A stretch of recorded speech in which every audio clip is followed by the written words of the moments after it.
Welcome to part 2 of the video on changing your personal settings in system preferences. If you haven't seen the first video already, feel free to click on this link below to watch that one first. Otherwise, we're going to continue along with the top row of system preferences with expose and spaces. Expose is one of the most fantastic and useful tools on your Mac if you ever do more than a single thing at a time. When I get on a computer that doesn't have expose, it kills me. I feel almost helpless without it. Expose lets you see all the open windows all at the same time, letting you quickly choose between which window you want to work on.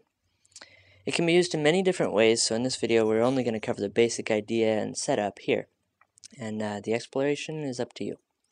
First I'll show you expose. I'm going to open iCal and address book and mail and an internet connection through Safari, and to pretend that I'm multitasking. So now I'm working in Safari and now I want to see my address book. You on your computer can do the same thing. Click the F3 button on your keyboard and all of your windows should spread out like this. Now you can move your mouse between all the different windows until you find the one that you want. It's highlighted or outlined in blue, and you click on it to bring that window to the front. Now I can work in address book. Again, I can hit F3 and move back to my system preferences here. You can also set up expose to work with what we call hot corners, which means that I can move my mouse into one of the 4 corners of my screen to activate a certain function. So in this case, I'm going to set the bottom right corner for my desktop. Now watch as I move my cursor into the bottom right corner of my screen all the way down there, and all of my windows move out of my way, giving me access to my desktop here or any other folders that I might have on my desktop that I need to use. To get my windows back, I'm going to move my cursor back down into the bottom right corner all the way, and there my windows come back. You no longer have to be lost in a sea of open windows and programs, unaware of what's going on and what's happening in the background. Now you just press F3 on your keyboard to see all of your windows all at the same time. Your computer is also set up by default to use dashboard on the key F4. So go ahead, press F4 on your keyboard. Go ahead. Nope, you first. Really? I insist. Okay, good. This is dashboard. Dashboard is a fantastic way to have quick access to information that you use frequently, such as a calendar or weather, time, calculator, snow reports, flight reports, anything that you can think of you can put on dashboard. We'll get into how to use this more later. If you feel like exploring for yourself, click on the plus button down here in the bottom left corner, and you can go ahead and do that yourself. I'm going to hit F4 on my keyboard one more time to make that go away. And we're back to system preferences here. If you would like, you can customize the keyboard shortcuts for using expose or dashboard by changing these drop-down menus here. Or you can use your mouse by changing these on the right side. Go ahead and play with the other options for active screen corners as well.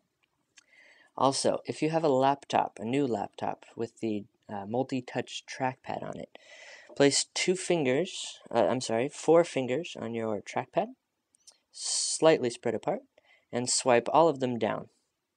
And as you do that, you'll notice that expose activates again. Swipe 4 fingers down to make them come back. Put 4 fingers on it again and swipe up, and this will move all of your windows out of the way to see your desktop, and swipe again to bring them back. So that's a nice feature that's built into your laptop trackpad. If you go back to Show All and go to your trackpad functions, you'll notice all this list of all these multi-touch gestures on here, and you can move your mouse over one of the gestures, and the video on the right side shows you how to activate that particular function. Let's go back to Show All and back to expose. That's it for expose. We'll move on to spaces here. Click on the tab at the top. Spaces is another tool for multitasking that simulates the computer having up to 16 different work environments or spaces, almost like you have 16 different screens on your computer. Most people start with just 4. That's usually enough. But it helps you kind of organize your different windows or different activities into groups so that you might have, for example, all of your music things in one space and all of your productivity things in another space, etc.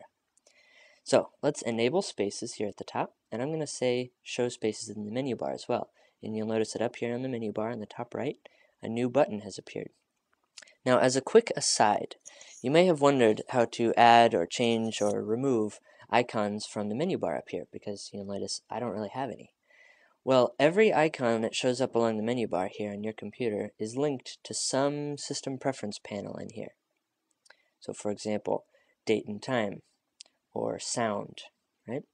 And in each of these panels, there's something along the bottom that says show volume in the menu bar, and you can check that on and off to add or remove items from the menu bar. A little secret is, I'll put sound back here. A little secret is hold down Command on your keyboard and click and drag these icons, and you can rearrange them like this. You can also just click and drag it off the menu bar and let go to remove them. Enough for the aside. Let's go back to spaces. So we have it enabled. I have it showing in the menu bar. I could add more rows or more columns, but I like just 4. I'm going to go to my spaces icon in the dock. If you don't have this, you can press F8 on your keyboard. And bada bing, here we are in spaces. Now I can click and drag my windows around to different spaces to keep my things organized. So I'll keep all of my contacts and calendars down here in the bottom left, my web stuff in the bottom right, system preferences up here in the top right, etc. Now when I click on a particular space, I see only the windows that are in that space. So I'll go back to spaces and go over to here. You see I only see these 2 windows in this space. So it's a nice way to fight screen clutter if you have a lot of different things going on. Here you can assign certain applications to always open in a certain space. So for example, I might say I want iCal to always open in space number 4. Okay, and you'll see space number 4 is highlighted. So now when I activate spaces, iCal is down here in space number 4. Okay. If I click on a particular program, like System Preferences right here, it's going to take me back to the space that is in. Notice lastly, you can switch directly between spaces by using Control on your keyboard and then arrow keys or number keys. So I'll hold down Control and hit the left arrow, the down arrow, the right arrow, and the up arrow to cycle between those. So go ahead and play around with spaces, see if it's something that could be useful to you in your multitasking.